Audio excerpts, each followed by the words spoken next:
Hello everyone, welcome back English learning with Yasmin channel. आज हम सीखेंगे वांट टू बात करते हैं चाहता चाहते। I want to is a common way. Want to एक कॉमन वे है टू एक्सप्रेस अ डिज़ायर और इंटेंशन, जो कि एक्सप्रेस करते यानी कि जाहिर करते हैं डिज़ायर को और नीयत को, यानी कि किसी इरादा को in English. It can be use to indicate what someone wants to do, be और हैव।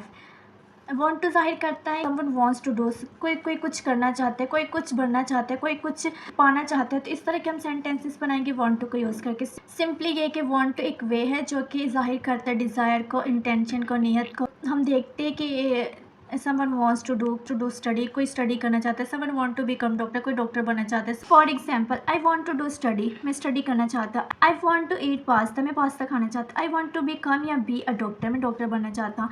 यानी कि वांट टू अलग अलग सेंसेस में, अलग अलग सेंटेंसेस में हम इसको यूज़ करते हैं। हियर आर सम और एग्जाम्पल्स, यहाँ पे कुछ और एग्जाम्पल्स हैं जिससे आप इजीली अंडरस्टैंड कर सकेंगे कि हम वांट टू को किस किस सेंस में और किस किस तरीके से हम यूज़ कर सकते हैं, और सेंटेंसेस बनाकर आप इंग्लिश को इम्प्रूव कर सकते हैं। जस्ट आपने इसको रिटर्न में याद नहीं करना, आपने इनको प्रैक्टिस में लेकर आना और अपनी इंग्लिश में यूज़ करना है। तो चलते हैं प्रैक्टिस की तरफ। वांट टू को हम यूज़ करते हैं डिज़ायर के तौर पर, यानी कि ख्वाहिश। डिज़ायर बात करते हैं किसी ख्वाहिश की। I want to go to park, मैं पार्क जाना चाहता हूँ, मैं बाहर जाना चाहता हूँ, मैं आउटिंग पे जाना चाहता हूँ। इस तरह के हम सेंटेंसेस बनाएंगे। नियत या इरादा के तौर पर हम वांट टू को यूज़ करते हैं। I want to learn English, में इंग्लिश सीखना चाहता हूँ। I want to learn computer, में कंप्यूटर सीखना चाहता हूँ। तो ये भी वांट टू के सेंस में आएगा, लेकिन इंटेंशन के तौर पर इसका इरादा है, उसकी नीयत है।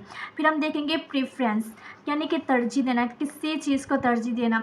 I want a cup of T, मैं चाय पीना चाहता हूँ, या कॉफ़ी हम मांगते हैं, हम स्पेशली कोई चीज़ मांगते हैं। I want a cup of T. Request formal, यानी कि किसी से अर्ज करना, दरख्वास्त करना। ये भी हम वॉन्ट टू यूज़ करके सेंटेंसेस बना सकते हैं। I want you to tell me the truth, मैं चाहता हूँ कि तुम मुझे सच बताओ। एक्सप्रेसिंग अ विश, ख्वाहिश का इजहार करने के लिए भी हम वांट टू को यूज़ करते हैं। I want to see you soon, मैं आपको बहुत जल्द देखना चाहता हूँ। और I want to meet you. Simply ये कि वांट टू एक वे जो कि इजहार करते हैं ख्वाहिश का, डिज़ायर का, इंटेंशन का इंग्लिश के अंदर, और इससे हम डिफरेंट सेंसेस में डिफरेंट सेंटेंसेस बनाकर अपने इंग्लिश को बहुत ज़्यादा इंप्रूव कर सकते हैं। तो आपने यहाँ पे मोर एग्जाम्पल सीखी कि हम डिज़ायर में, हम इंटेंशन में, प्रेफरेंस में, रिक्वेस्ट में, एक्सप्रेसिंग अ विश, इन सब में हमने वी वांट टू को यूज़ करके के सेंटेंसेस बनाए। तो मैं उम्मीद करती हूँ कि आज का ये टॉपिक आपको बहुत अमेजिंग लगा होगा, इससे आपने कुछ सीखा होगा। तो इस तरह के मज़ीद बेसिक टू एडवांस टॉपिक को कवर करने के लिए आप मेरे चैनल को मस्त सब्सक्राइब कर दे, वीडियो को लाइक कर दे, शेयर कर दे। उनके लिए मज़ीद इंटरेस्टेड वीडियो के नोटिफिकेशन को गेट करने के लिए आप बेल आइकन को हिट कर कमिंग वीडियो का नोटिफिकेशन आप इजीली गेट कर सके। ओके, खुदा हाफिज़।